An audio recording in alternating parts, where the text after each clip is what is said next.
Good morning dear friends. ગઈ વખતે આપણે વિદ્યુત સ્થિતિમાન કોઈ સળિયા દ્વારા કેવી રીતે એના અક્ષ ઉપર ફાઇન્ડ કરી શકાય, પછી સળિયાને વાળીને તમે વર્તુળાકાર કે અર્ધવર્તુળાકાર રિંગ બનાવો તો ત્યાં કેટલું વિદ્યુત સ્થિતિમાન ઇલેક્ટ્રિક પોટેન્શિયલ આવે એનું આપણે ઇક્વેશન લીધું હતું. પછી રિંગના ઇક્વેશનને આધારે on the basis of the equation of potential for the ring આપણે પ્લેટ માટે પણ આવું ઇક્વેશન લીધું હતું. જો ફરીથી એ બંને ઇક્વેશન હું લખું તો રિંગ ઉપર જો ચાર્જ વીજભાર કે હોય તો આપણે એનું ઇક્વેશન શું લખતા હતા, કે Q upon R square plus X square. આવું રિંગ માટે ઇક્વેશન હતું. એન્ડ જો આપણે ડિસ્ક માટે ઇક્વેશન લખીએ તો એમાં ચાર્જ ડેન્સિટી આપી હતી, વિદ્યુત ભાર ઘનતા સિગ્મા બાય 2ε0, અને એમાં આ જ વસ્તુ આવતી હતી X square plus R square minus X, આવું કંઈક આવતું હતું ઇક્વેશન, રાઈટ. તો આ બંને ઇક્વેશન તમે યાદ રાખજો. આના રિલેટેડ આપણે એક ક્વેશ્ચન પણ લઈ લઈએ. ધારી લો કે એક ડિસ્ક આપેલી છે આપણને, બરાબર.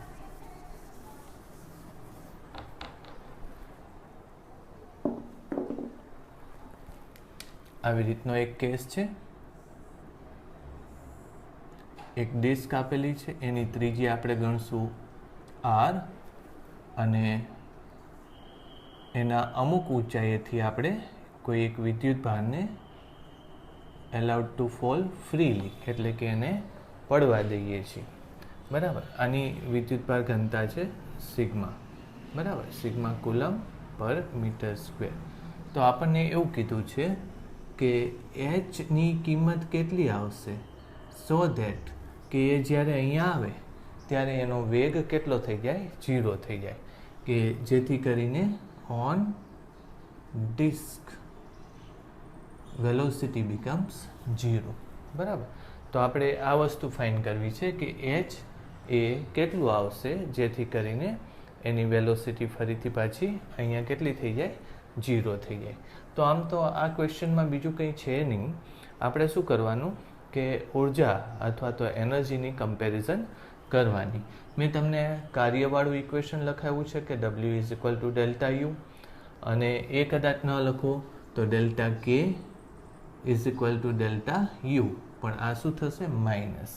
એટલે આ જગ્યાની ગતિ ઉર્જા કેટલી થાય, એટલે K2 minus K1 is equal two minus, minus નહીં લખીએ આપણે, શું લખશું, U1 માઇનસ U2, આમ લખી નાખશું.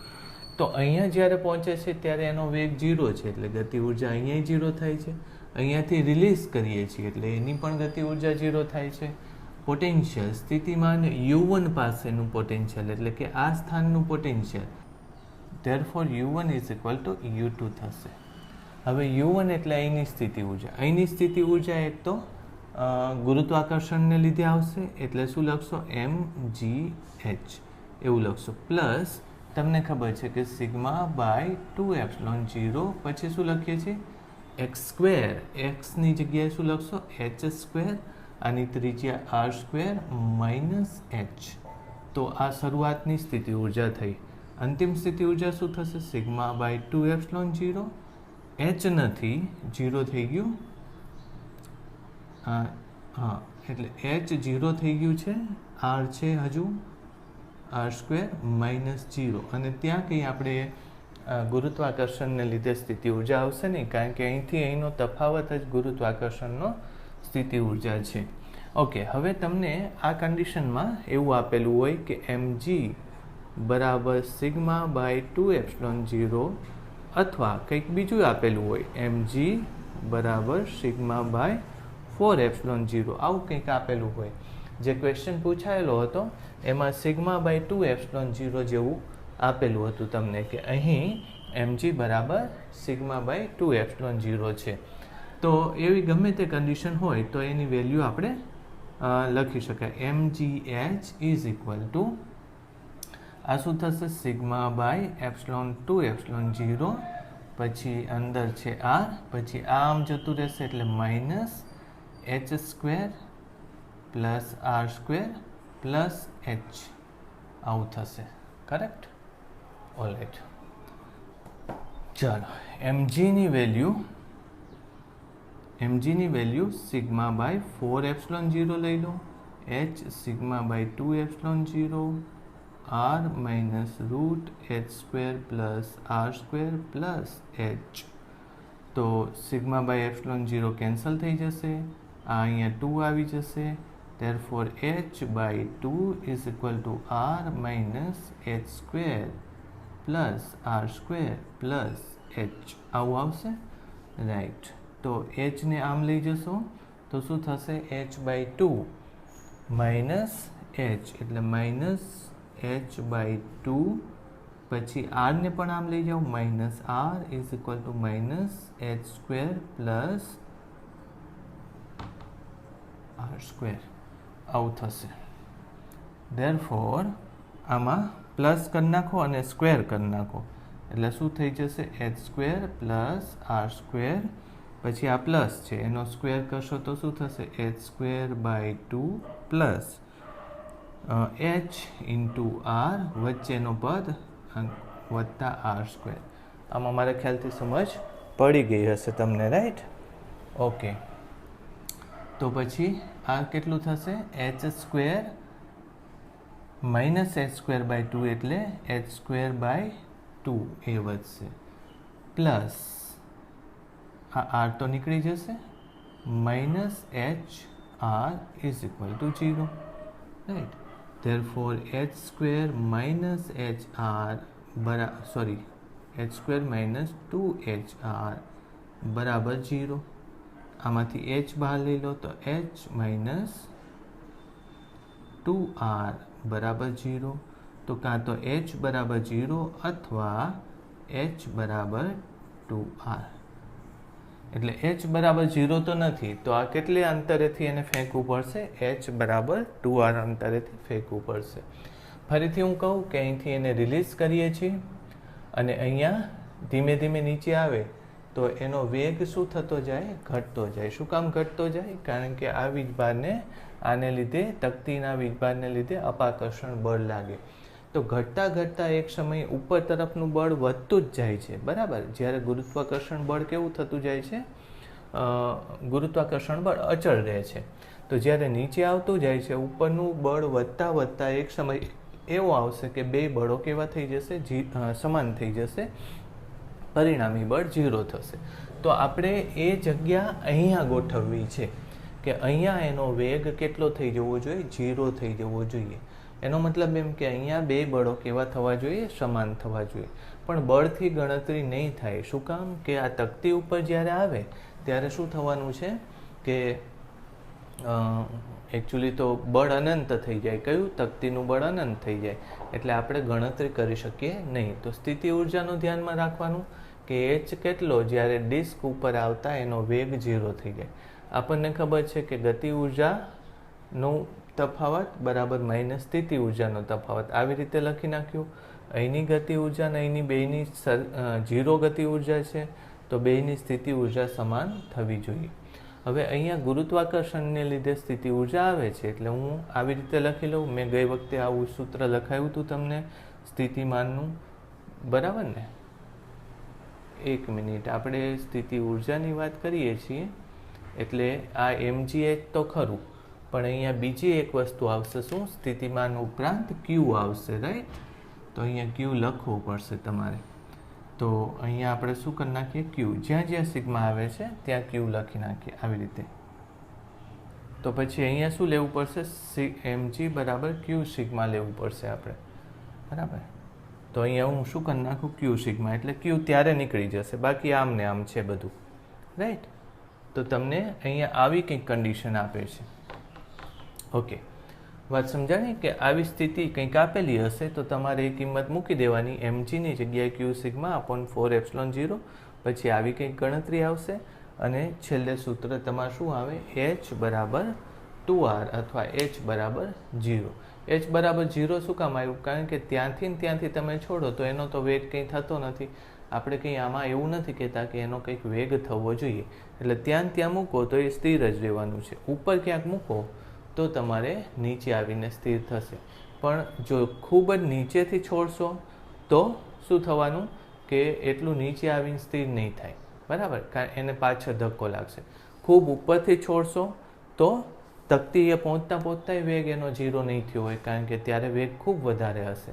એટલે અમુક અંતરેથી છોડો ત્યારે જ એનો વેગ 0 થાય. તો આ થોડો ટિપિકલ એક દાખલો હતો અને એમાં તકતીના સ્થિતિમાનના સૂત્રનો ઉપયોગ કરવાનો હતો આપણે, રાઈટ. ચાલો, હવે આની સાથે સાથે તમને એમ કે આ જ ક્વેશ્ચનમાં, આ ક્વેશ્ચન પૂછાયેલો છે, તો આ જ ક્વેશ્ચનમાં તમને એમ કે સ્થિતિ ઉર્જાનું શું થાય છે અહીંયા. તો સ્થિતિ ઉર્જા પ્રારંભિક અને અંતિમ સ્થિતિ ઉર્જા કેવી થાય છે? સમાન થાય છે. તો તમે જોયું, બરાબર.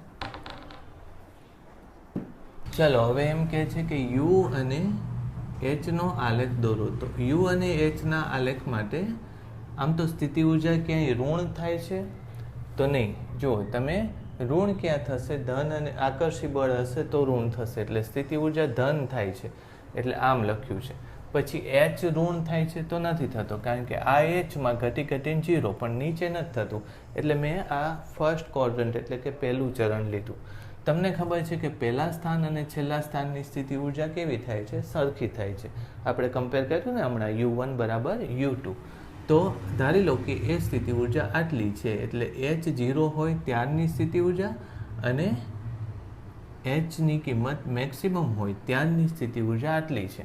હવે સ્થિતિ ઉર્જા તમારે આ બે સ્થાનોને જોડવાના છે. કઈ કઈ રીતે જોડો? સ્થિતિ ઉર્જા અચળ રહે છે તો સ્થિતિ ઉર્જા અચળ નથી રહેતી, સ્થિતિ ઉર્જા બદલાતી હોય છે, કારણ કે જેમ જેમ એચની કિંમત બદલાય એમ એમ સ્થિતિ ઉર્જા બદલાય છે, રાઈટ. એટલે અચળ નથી, આ પહેલી વાત છે, બરાબર.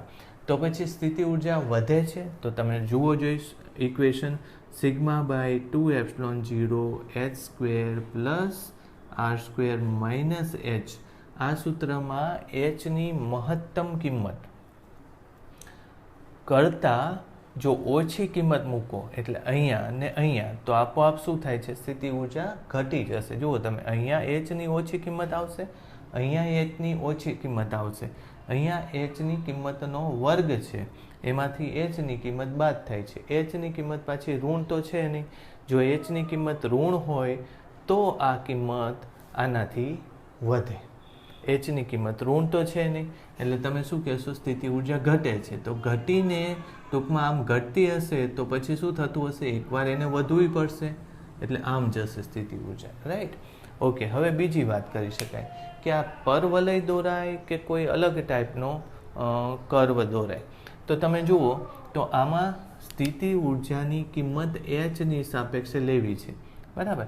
તો એચ યુ અને આનો વર્ગ કરવો પડશે. અંદર શું છે? સ્ક્વેર છે, એટલે આ રૂટ કાઢવા માટે વર્ગ કરશો તો શું થશે? અહીંયા આનો વર્ગ આવી જશે, જ્યારે આ એચ એમનેમ રહેશે. એનો અર્થ શું થયો? કે આ ઇક્વેશનમાં એક ચલનો વર્ગ થાય છે અને બીજા ચલનું વર્ગ નથી. જો કે એક પદ એવું હશે, વચ્ચેનું પદ એવું હશે કે આવું સૂત્ર હોય તો તમને ખબર છે ને કે y બરાબર 2x પ્લસ x². આવું હોય તો આને શું કહીએ છીએ? આપણે પરવલય જ કહીએ છીએ. સમજ પડી? એટલે એક ચલનો વર્ગ આવવો જોઈએ, પછી એ ચલનો વર્ગ ન હોય તોય ચાલે, પણ બીજો ચલનો એક ઘાત આવવી જોઈએ. તો અહીંયા સ્ક્વેર કરશો તો આનો વર્ગ આવી જશે, બરાબર. પછી આને તમે h², આને આખાને સ્ક્વેર કરશો તો અહીંયા h² આવી જશે, બરાબર. પછી એક વચ્ચેનું પદ આવશે, બરાબર, HR વાળું, એક R વાળું. તો આવું જો પદ હોય h² plus 2HR plus r², તો તમને ખબર છે કે આ શું થાય? h પ્લસ r ને એનું સ્ક્વેર રૂટ, એટલે h જેવું થવું જોઈએ. એટલે એનો મતલબ એમ કે આ પરવલયાકાર હોવું જોઈએ. ચલો,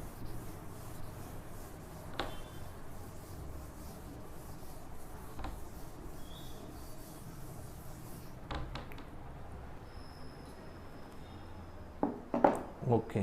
હવે આપણે થોડા ડિફિકલ્ટ ટાઈપના અત્યાર સુધી જે સ્થિતિમાનને આપણે ડિસ્કશન કરી એમાં સ્થિતિમાનના થોડાક ડિફિકલ્ટ ટાઈપના દાખલા પણ લઈએ, ખાસ કરીને JEE માટે આવી ક્વેશ્ચન હોતા હોય છે, એટલે આપણે એને કેલ્ક્યુલેટ કરીએ. તો 2 દાખલા આવા લઈએ કે ધારી લો કે આ એક શું છે, તકતી છે.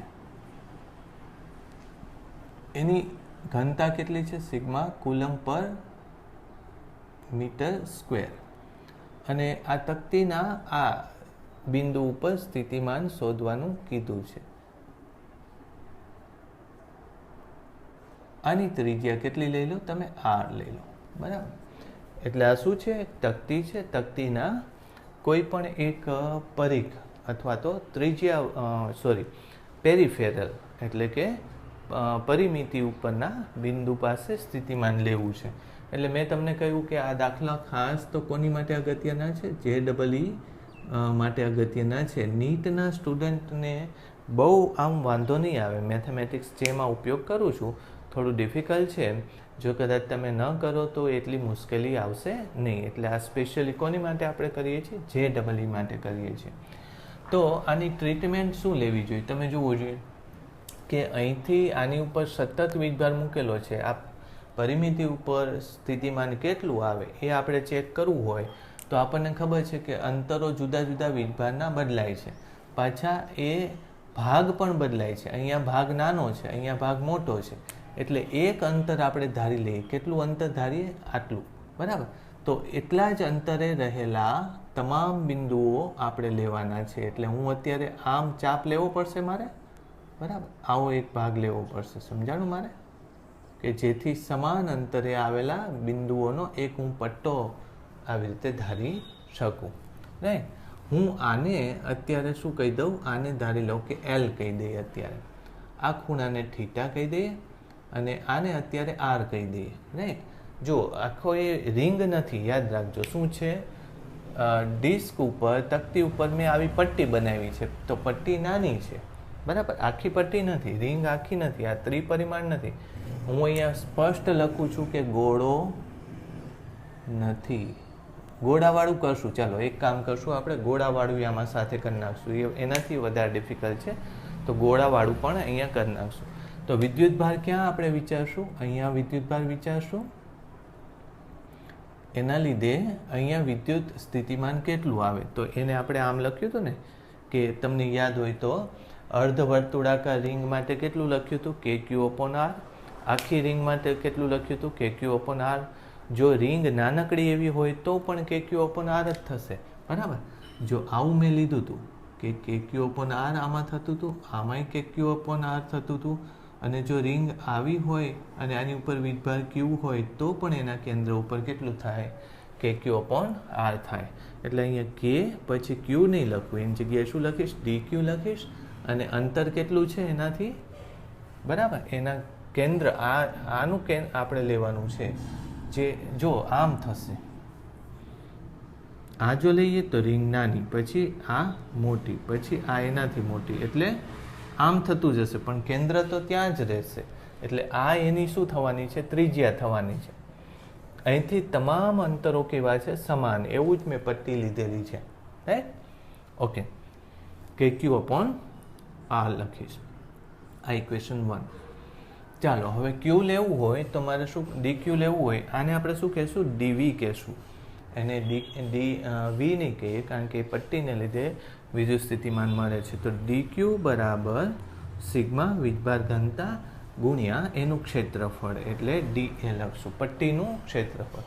તો પટ્ટીનું ક્ષેત્રફળ કેવી રીતે લખાય, જો પટ્ટી ધારો કે આવી છે તો એનું ક્ષેત્રફળ શું થાય, તો કે આ લંબાઈ ગુણ્યા આ જાડાઈ. આ જાડાઈને શું કહેશું, dr. બરાબર. તો પટ્ટીની આ લંબાઈ કેટલી છે, બરાબર. આમ તો જોવા જઈએ તો આપણે રિંગ માટે કેટલું લઈએ છીએ ક્ષેત્રફળ, આમ રિંગ હોય તો આ ક્ષેત્રફળ કેટલું લઈએ, તો કે પટ્ટીની આખી આ લંબાઈ, આખી લંબાઈ કેટલી છે, 2πr. અને આ જાડાઈ કેટલી છે, dr. એટલે કે ક્ષેત્રફળ આ લંબાઈ અને ગુણ્યા જાડાઈ, બ્રેથ. આમ જ કર્યું છે મેં. બરાબર. તો એ જ રીતે આમાં લઈએ તો આ લંબાઈ ગુણ્યા dr. એટલે હવે સિગ્મા લંબાઈને શું કહેશું, આ ચાપ, તો એને શું કહેશું, આર્ક કહેશું, આર્ક અથવા ચાપ. અને જાડાઈ કેટલી થશે, dr થશે.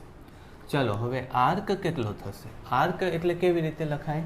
તો કે ચાપ બરાબર થીટા, આ ચાપ છે અને આ આર છે.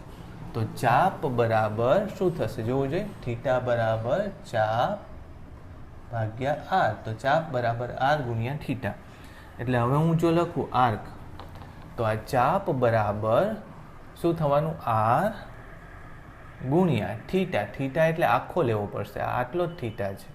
તો થીટા કેટલો છે, 2 થીટા ગુણ્યા dr. એટલે અત્યારે જો હું લખું 2 sigma R theta into dr, આ dq થશે, રાઈટ.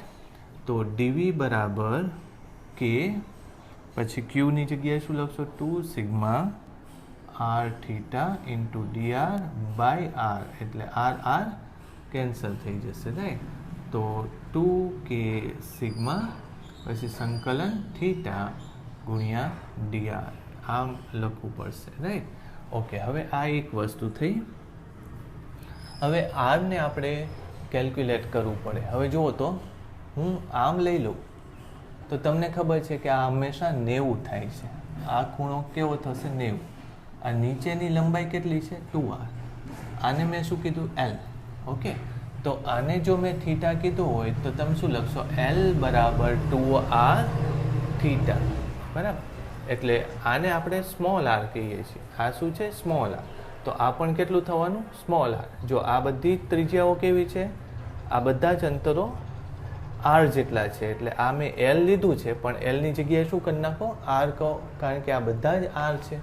તો અત્યારે હું આને શું કરી નાખું, સ્મોલ આર કરી નાખું, બરાબર. અને તમને ખબર છે કે અર્ધવર્તુળાકાર ભાગમાં બે છેડેથી વર્તુળના પરિઘને સ્પર્શતી રેખાઓ 90 એ ટચ કરે, બરાબર. તો અત્યારે આના ઉપરથી હું જો લખું તો r is equal to 2r cos theta. જોવો જોઈએ, r પાસેની બાજુ થશે અને આ કર્ણ થશે, બરાબર. 2r cos થીટા થશે. તેથી અહીંયા શું લખી લેવાય, dr is equal to 2r sin theta d theta, પણ માઇનસ થશે, રાઈટ. ઓલરાઈટ, હવે આ કિંમત આપણે મૂકી દઈએ, થીટા ઇન્ટુ dr ની જગ્યાએ શું લખીશ, -2r sin theta into d theta, આવું થશે, correct. Is equal to -2r theta sin theta into d theta. Okay, હવે મેથ્સવાળાને આ આવડતું હશે. આમાં શું છે, એકને આપણે u ગણી લો અને બીજાને v ગણી લો. તો આનું સંકલન તમને uv વાળું એકને બહાર કાઢી લો એ આવડે છે. એટલે અહીંથી તમે dv નથી, આને v કરી નાખો. એટલે v બરાબર -4k સિગ્મા આર પછી સંકલન theta sin theta into d theta, આવી રીતે લખાય, રાઈટ. ઓકે, તો હવે આમાં લિમિટ ક્યાંથી ક્યાં મૂકશો, તો કે π/2 થી. કારણ કે અહીંયા પટ્ટી જે પહેલી હશે એનો ખૂણો કેટલો બનશે, તો કે આમ 90 નો બનશે આની સાથે. અને છેલ્લી પટ્ટી હશે એના પરિઘ ઉપર કેટલો ખૂણો, જો અહીંયા પરિઘ ઉપર આમ 90 નો ખૂણો બનશે, સમજાણું. અને છેલ્લી પટ્ટી હશે એમાં કેટલો ખૂણો બનશે, આ 0 બનશે. એટલે π/2 થી લઈને 0 લેવાનું થાય, બરાબર. તો મેથ્સવાળાએ આ કામ કરવાનું છે. આ તમને આવડતું હશે, તમારી ટેક્સ્ટ બુકમાં આવા સ્પેશિયલ સમ હોય જ છે કે થીટા સાઇન થીટાનું યુવી કરીને તમે સોલ્યુશન લઈ શકો, રાઈટ. તો આટલું રાખીએ આપણે. તો આ એક મેં દાખલો કરાયો છે એનો તકતીવાળો દાખલો કરાયો, બરાબર. અને જો અહીંથી તમને ન આવડે તો હું આવતી વખતે અથવા તો વોટ્સએપમાં તમને એ મૂકી દઈશ. ઓકે, આનાથી આગળની વાત કરીએ તો મેં તમને કીધું કે ગોળામાં પણ આવું સોલ્યુશન લઈ શકાય. ધારી લો કે હવે આ ગોળો છે, રાઈટ. આ હું ભૂસી નાખું. હવે તમે ચેક કરતા જજો, આ ધીમે ધીમે ભૂસતા જશું, એટલે જે જરૂર પડે એ લેતા જશું. હવે આ શું છે, ગોળો છે, તકતી નથી, બરાબર. અને પોલો ગોળો છે એટલે હજી એની સપાટી ઉપરની ઘનતા જ લેવી પડશે આપણે. ઓકે, હવે આ શું બનશે, રિંગ બનશે. યાદ રાખજો, આ શું બનશે, આવી રીતે રિંગ બનશે. એટલે વાત થોડીક બદલાઈ ગઈ છે. હું શરૂઆત કરું તો dv બરાબર k, પછી શું આવે dq, અને આર નહીં આવે એની જગ્યાએ શું આપણે સૂત્ર આવતું હતું r² + x². તો આને શું કરી નાખો હવે x કરી નાખો. એ ત્રિજ્યા નથી. હવે મારી વાત જો તમને સમજાતી હોય તો ત્રિજ્યા આ બની ગઈ છે. આ રિંગ જે છે ને એની આ ત્રિજ્યા બની ગઈ છે અને આને કંઈક અલગ કહેવું પડશે. ઇમેજિન કરજો પહેલાં શું હતું એનાથી જ નાની રિંગ લેતા હતા આપણે આમ અને એ બધી ત્રિજ્યાઓ થતી હતી. પણ હવે આ ત્રિજ્યા નથી, આ અંતર છે. એટલે રિંગ માટે આ જે સૂત્ર લેતા હતા ને કે x અંતરે r, તો આ શું થશે l જેવું. આ ત્રિજ્યા નથી, આવું કંઈક છે. એટલે ફરીથી જો હું લઉં તો r² + x² જેવી કંઈક રૂટ જેવું કંઈક નીચે આવે. dq મારે લેવું છે તો dq ફરીથી પહેલાં જેટલું જ થશે કે આ પટ્ટી ઉપર જેટલો વીજભાર હોય એ. તો પટ્ટી ઉપર વીજભાર એટલે સિગ્મા ગુણ્યા dA. સિગ્મા એટલું, પણ dA એટલે શું થશે તો કે પટ્ટીનું આખો પરિઘ ગુણ્યા એ પટ્ટીની જાડાઈ. બરાબર. તો પટ્ટીનો પરિઘ કેટલો થશે 2πr અને પટ્ટીની જાડાઈ કેટલી થશે dr, અથવા તો એ ચાપ છે એમ લખીએ. પટ્ટીની જાડાઈ dr અથવા તો ચાપ, એને આર્ક લખીએ. આવી જે પટ્ટી જે આવા ગોળા ઉપર પડી હશે ને, ધારો કે આ ગોળો છે ને આ પટ્ટી છે, તો પટ્ટીની આ જાડાઈની વાત કરું છું. એટલે એને હું dr નથી લખતો. હું એકવાર ફરીથી આકૃતિ દોરી દઉં તમને. આમ છે, આવી પટ્ટી હશે ગોળા ઉપર, ગોળો જે હશે એની ઉપર પટ્ટી આવી રીતે લાગેલી હશે. આમ હશે પટ્ટી, સમજાણું? આવી રીતે. એટલે પટ્ટીની જાડાઈને આપણે dr નહીં કહીએ, કારણ કે r આમ છે જ્યારે ત્રિજ્યા આમ છે. એટલે આમ dr લખાય, પણ આ પટ્ટી તો આવી રીતની હોય છે, આમ ગોળા ઉપર સળંગ હોય છે. વાત સમજાય છે? થોડું ડિફિકલ્ટ છે, પણ એટલે મેં આર્ક લખી નાખ્યું. ઓકે, તો પટ્ટીનો પરિઘ ગુણ્યા આર્ક. હવે આર્ક કેવી રીતે લખાય? આ આર્ક છે, આ લંબાઈને ધારો કે હું l કહું, બરાબર. અને આ ખૂણાને શું, આ ખૂણાને θ કીધો છે, તો આ ખૂણાને શું કહેશું dθ. dθ બરાબર આર્ક ભાગ્યા l એવું થશે. તો અત્યારે dθ બરાબર આર્ક ભાગ્યા l થશે. તો ચાપ બરાબર l dθ થશે. એટલે આર્કને હું શું લખી લઉં l dθ થશે. બરાબર. તો આ dq થશે, એને આમાં મૂકી દઈએ. dv બરાબર k પછી સિગ્મા 2πr પછી l dθ ભાગ્યા રૂટ r² + x². આવું થશે. હવે l એટલે શું છે જોવો જોઈએ. તો આ l છે અને આ આખો ત્રિકોણ બની ગયો છે, બરાબર. આમ છે, આ l છે, આ x છે અને આ શું બની ગયું છે r છે. તો l² બરાબર r² + x². તો l બરાબર r² + x² નું રૂટ. એટલે આ અને આ બે કેવું છે સરખું, એ નીકળી જશે. સમજ પડી? ઓકે. પછી મેં તમને બીજું કીધું હતું કે આ વસ્તુની સીધી જ કિંમત લખી શકાય σ/2ε0. રાઈટ.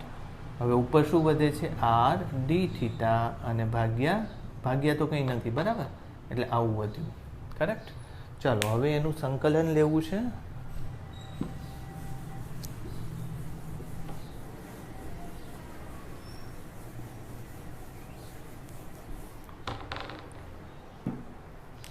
જોવો જોઈએ. તો v બરાબર શું થશે σ/2ε0 સંકલન r * dθ થશે. હવે r અને dθ ને આપણે કનેક્ટ કરવા પડશે. તો તમે ફરીથી પહેલી વસ્તુ યાદ કરો. આ l છે, આ ખબર નથી, આ શું થશે r થશે, અને આ શું થશે 2r થશે. વાત સમજાણી? અને આ શું થાય છે થીટા થાય છે, રાઈટ. તો પહેલાં તો હું શું લખી નાખું કે l cos θ, અહીંયા હું એમ લખું કે l બરાબર cos θ 2r cos θ થશે. l બરાબર 2r cos θ આમ થશે. પછી cos θ ને તમે sin θ માં કન્વર્ટ કરી શકો, બરાબર. એટલે હું જો l ને આવી રીતે લખી શકું કે l બરાબર આ વસ્તુ x હતી, એટલે શું કરી નાખીશ x² +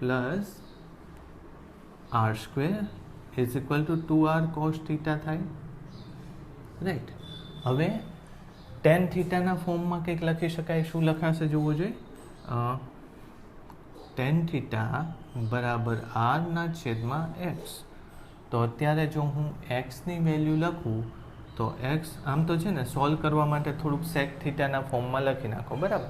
એટલે આરની વેલ્યુ હું શું લખીશ? એક્સ ટેન થીટા લખી નાખીશ અત્યારે. તો અહીંથી root x square ten square theta is equal to 2r cos theta.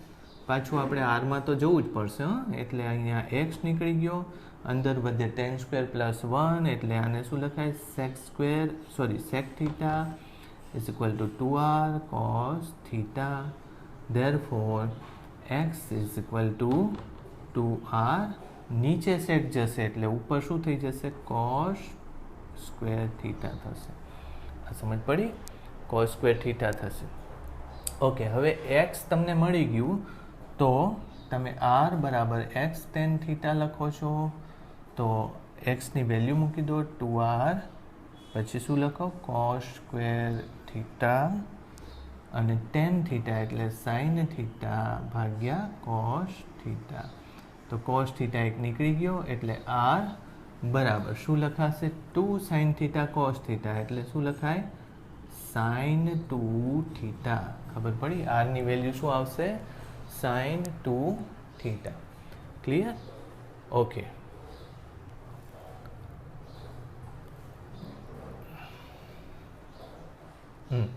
હવે વેલ્યુ મૂકી દો આમાં. હું હવે અહીંયા લખીએ, ચલો, કે v બરાબર, આ કાઢી નાખું. હવે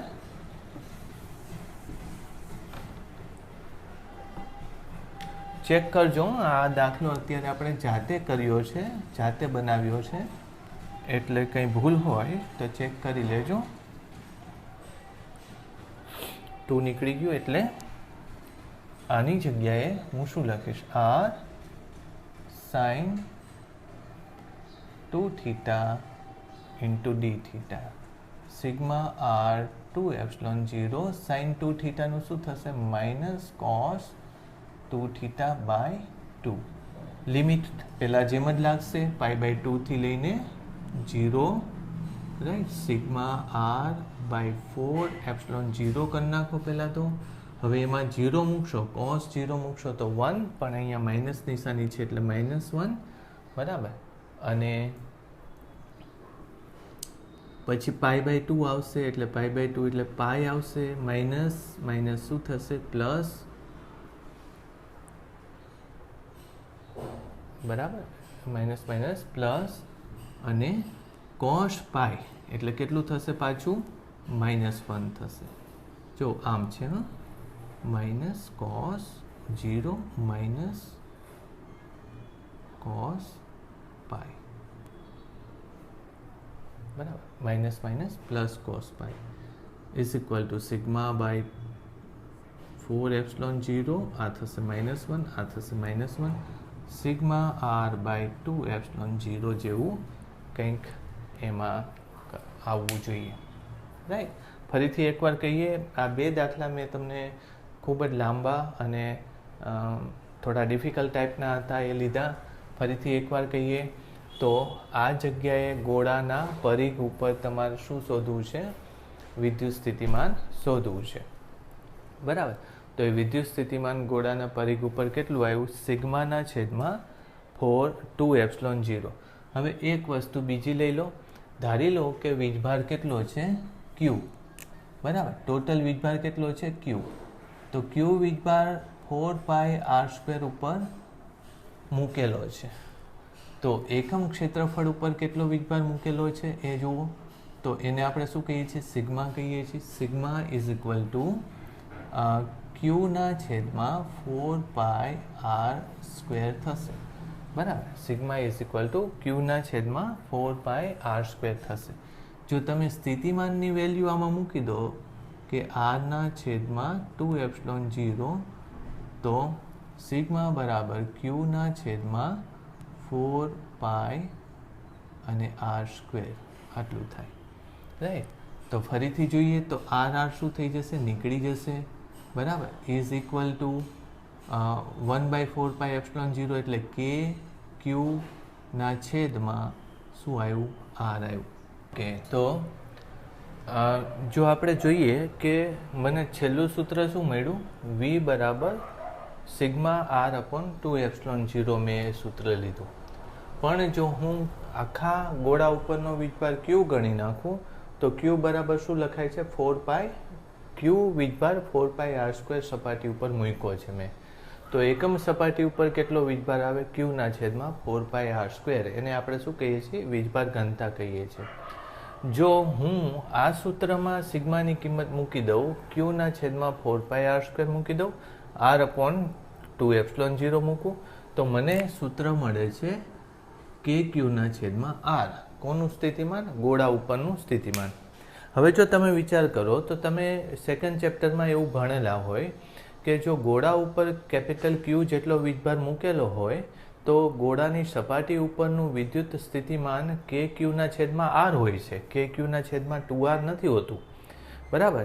તો આપણે જે ગણતરી કરી એમાં આપણે બીજા કોઈ કોન્સેપ્ટની વાત નથી કરી, પ્યોર મેથેમેટિકલ કોન્સેપ્ટનો ઉપયોગ કરીને આપણને કે ક્યુના છેદમાં 2r મળે છે. આવું શું કામ થયું એ વાત કરીએ. તો વાત શું બને છે કે અહીંનો ચાપ જે છે એ ઓછો આવે છે અને અહીંનો ચાપ કેવો આવે છે, વધારે આવે છે. એટલે આપણી ગણતરીમાં શું થયું છે, અહીંનો ચાપ એને 0 લીધો છે અને અહીંનો ચાપ એને મેક્સિમમ લીધો છે. હકીકતમાં ચાપ તો બધે કેવા હોવાના છે, સરખા. એટલે આના જેવો જ ચાપ અહીંયા પણ આવવાનો છે. એટલે આપણી ગણતરીમાં ભૂલ શું થાય છે તો કે એકને તમે 0 લઈ લીધો છે અને બીજા છેલ્લા ચાપને જો તમે 2r કહો તો તમે આખા ગણતરી દરમિયાન 0થી લઈને 2r તમારો ચાપ તમે બદલી નાખ્યો છે, બરાબર.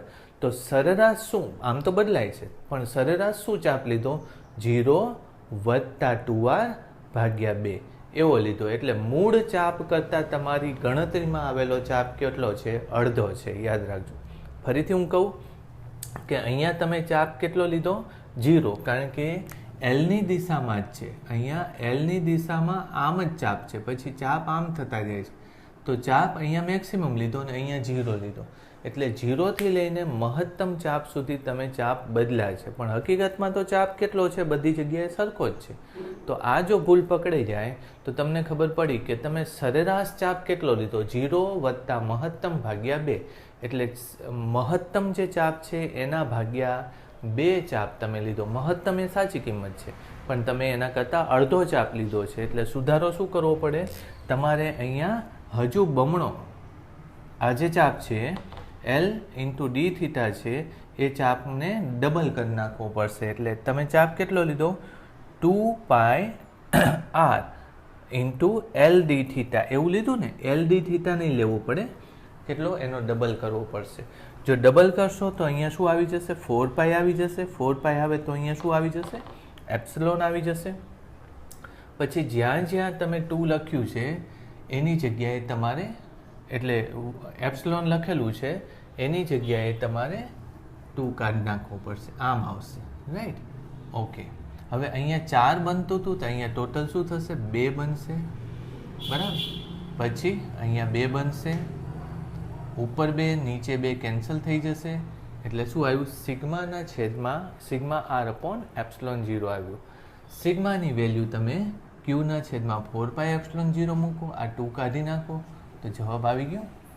એટલે મેથેમેટિકલી અને તમે જે તમારા કોન્સેપ્ટથી ગોળાના સપાટી ઉપર વિદ્યુત સ્થિતિમાન કેટલો થાય એ જો ગણતરી કરો તો આટલો ડિફરન્સ આવે. હું એકવાર ફરીથી સમજાવી દઉં, તમે આ સ્ટેપ તમારે કરવાની જરૂર નથી, પણ તમે જો મેથેમેટિકલી થોડાક સ્ટ્રોંગ હોય તો તમે કોઈ પણ મેથડ લેશો તો પણ તમને સ્થિતિમાન મળી જશે. સ્થિતિમાન ગોળા ઉપરનું સ્થિતિમાન કેટલું આવે એ ખબર છે તમને, કે ક્યુના છેદમાં આર. પણ હું એમ કહું કે આવી કોઈ રીતથી તમે સાબિત કરો તો તમારું મેથેમેટિકલ એનાલિટિકલ પાવર થોડોક ઇમ્પ્રૂવ થશે. મેં શું કર્યું ફરીથી એકવાર હું તમને કહી દઉં. આ બિંદુ ઉપર સ્થિતિમાન આ પટ્ટીને લીધે જે રિંગ છે એને લીધે કેટલું આવશે, તો કે KQ/R² પ્લસ x² પ્રમાણે એ ગણવાનું થાય. પછી DQ બરાબર સિગ્મા ગુણ્યા DA. DA એટલે આ પટ્ટીનું ક્ષેત્રફળ. પટ્ટીનું ક્ષેત્રફળ એટલે પટ્ટીની પોતાની આખી આમ પરિઘ છે એને લંબાઈ ગણીએ અને પટ્ટીની જાડાઈ. તો લંબાઈ એની કેટલી થવાની છે? 2πr. એમાં કંઈ વાંધો નથી. L ગુણ્યા d થીટા એટલે પટ્ટીની જાડાઈ. પટ્ટીની જાડાઈ એટલે ચાપ. પણ મેં તમને કીધું કે અહીંથી તમે પટ્ટીઓ બનશે, આમ જે વર્તુળ બનશે, મારી સામે જે હું અહીંથી જોતો હોય, ગોળો આમ છે, અહીંથી જોતો હોય તો પટ્ટી મને બરાબર આવી દેખાશે. પણ અહીંયા જે પટ્ટી હશે ત્યાં હું ઉપર જોઈશ તો એ પટ્ટી મને બરાબર નહીં દેખાય. અહીંયા પટ્ટીનો ચાપ ઓછો આવશે, અહીંયા ઓછો, અહીંયા વધતો જશે ને છેલ્લે અહીંયા પટ્ટીનો ચાપ મેક્સિમમ થશે. પણ એ મેં તમને પહેલાં જે ભૂલ કરવા દીધી, કારણ કે એ બધું કન્ફ્યુઝન થાય એ કરતાં પહેલાં આપણે શું કરીએ, એનો ચાપ કેટલો લખવાનો? LD theta. તમને ખબર છે આ L છે અને આને તમે ચાપ લખો તો d થીટા બરાબર ચાપ ભાગ્યા L, એટલે ચાપ બરાબર LD થીટા થાય. પછી મેં હમણાં તમને કોન્સેપ્ટ સમજાવ્યો, એમાં અહીંયા ચાપ તમે 0 લીધો છે, અહીંથી વધતો ચાપ અહીંયા મેક્સિમમ થયો. કોનો? પેલી પટ્ટીનો. એટલે તમે આમ સરવાળે અચળ ચાપ કેટલો લીધો? તો કે 0 વત્તા મહત્તમ ભાગ્યા 2 જેટલો અચળ ચાપ લીધો. હકીકતમાં ચાપ તો બધે સરખો જ છે, એટલે ભાગ્યા 2 નથી કરવાનું. આ ચાપ કેટલો આવ્યો છે? મહત્તમ ભાગ્યા 2 જેટલો, એટલે એને ગુણ્યા 2 કરી નાખો. બરાબર? એટલે મહત્તમ ચાપ આવી ગયો. એટલે અહીંયા તમે જો લેશો તો આ 4πr, આ 4πr અહીંયા કેન્સલ થઈ જશે, એટલે સિગ્માના છેદમાં એપ્સિલોન આવશે. બરાબર? સિગ્માના છેદમાં એપ્સિલોન 0 આવશે, એક r વધશે, d થીટા વધશે, બાકી નીકળી ગયું L. અને આ કેવી રીતે નીકળ્યું? તો કે L બરાબર x² પ્લસ r² નું રૂટ. એટલે આ બે નીકળી ગયા. આને તમારે સંકલન કરવાનું છે. પછી મેં તમને કીધું કે L બરાબર 2r cos થીટા લઈ લો. બરાબર? આ જે આકૃતિ છે આમાં શું છે? આ એક આકૃતિ મેં દોરેલી, આ જ આકૃતિ ફેરવી નાખીએ, આ છે, સમજો. બરાબર? તો આને થીટા કીધો. તો બે રીતે કરી શકો કે L બરાબર 2r cos થીટા લઈ લો, કારણ કે આ 90 છે, આગળના થિયરીમાં લીધેલું જ છે, 90 છે. એટલે આ લંબાઈ કેટલી છે? 2r એટલે આખી લંબાઈ, એટલે અહીંયા 2r લખી નાખો ટોટલ લંબાઈ. બરાબર? તો L બરાબર 2r cos થીટા થશે. ઓકે, તો L ની કિંમત તમે શું મૂકશો? x² r² લખશો. એમાં x અને r ને, એમાં x ની કિંમત શું તમે r ની કિંમત શું લઈ લો તમે? r બરાબર tan થીટા બરાબર r/x. તેથી r બરાબર x tan થીટા, એનો વર્ગ કરી નાખો, એટલે આમાં x² બહાર આવશે. 1 + tan થીટા એટલે sec² થીટા, x² બહાર આવે એટલે x, અને sec² નું sec, 2r cos theta, x બરાબર 2r cos², નીચે sec જતું રહેશે એટલે cos² થીટા આવશે. બરાબર? હવે tan થીટા બરાબર r/x, એટલે r બરાબર x tan થીટા, એની કિંમત આમાં મૂકી દેશો તો r sin 2 થીટા થાય. બીજી એક મેથડ છે, બહુ સહેલી છે, ટૂંકમાં પતી જાય એવી છે. જુઓ, આ ત્રિકોણમાં હું લઉં તો sin થીટા બરાબર શું થાય? sin થીટા બરાબર r ના છેદમાં L થાય. બરાબર? તેથી r બરાબર L sin થીટા થાય. બરાબર? L ની કિંમત અહીંથી મૂકી દો, 2r cos થીટા અને ઇન્ટુ sin થીટા થાય. આવું 2r cos theta into sin theta. Okay, અને બસ, તો પછી અહીંયા શું લખી નાખશો? 2 cos થીટા sin થીટા એટલે sin 2 થીટા. એટલે જે રીતે તમારે લખવું હોય એ રીતે. અહીંથી મેં ઉપર લીધું કારણ કે નીચે દેખાશે નહીં. તો તમે આમ કરો અથવા આમ કરો. ચલો, હવે આની અંદર આપણે કિંમત મૂકી દઈએ. એટલે અહીંથી સિગ્માના છેદમાં એપ્સિલોન 0, r ની જગ્યાએ r 2 sin 2 થીટા લખીશ, ઇન્ટુ d થીટા લખીશ. બરાબર? સિગ્મા, પછી r બહાર નીકળી ગયો, એપ્સિલોન 0, sin 2 થીટાનું સંકલન શું થાય? cos -cos θ/2 જેવું થશે. પછી મેં લિમિટ π/2 થી લઈને 0 શું કામ લેવાની મેં તમને સમજાવ્યું હતું, કારણ કે પહેલો ચાપ જે છે એ અહીંથી લઈને આમ સીધો ખૂણો બનાવવાનો છે આની સાથે, એટલે આ 90, અને છેલ્લો ચાપ આની સાથે જ એનો જ ખૂણો બનાવવાનો છે, એટલે એ 0. એટલે અહીંયા હું π/2 થી 0 લખીશ, રાઈટ. ઠીક, ચાલો હવે આ 2 ને હું બહાર લઈ લઉં. પછી તમે જો -sin2θ એટલે 0 મૂકો તો -sin0 થશે, રાઈટ. પછી માઇનસ માઇનસ શું થઈ જશે? પ્લસ. cos 2 × π/2 એટલે cos π થશે. તો એક આ આવશે માઇનસ, બીજું માઇનસ, એટલે -2 નીકળી જશે. હકીકતમાં સ્થિતિમાન પ્લસ કે માઇનસ આવે નહીં. અહીંયા શું મેથેમેટિકલ પ્રોબ્લેમ. શું કામ પ્રોબ્લેમ આવ્યો તમે કહી શકશો? શું કામ? કારણ કે મેં 90 થી લઈને 0નો કોણ લીધો. સંકલનમાં મેં તમને એકવાર કદાચ સમજાવ્યું હતું કે સંકલન જો લો તો ન્યૂનતમમાંથી મહત્તમ લિમિટ લેવી પડે. મહત્તમમાંથી ન્યૂનતમ લેશો તો ઋણ નિશાની આવશે જ.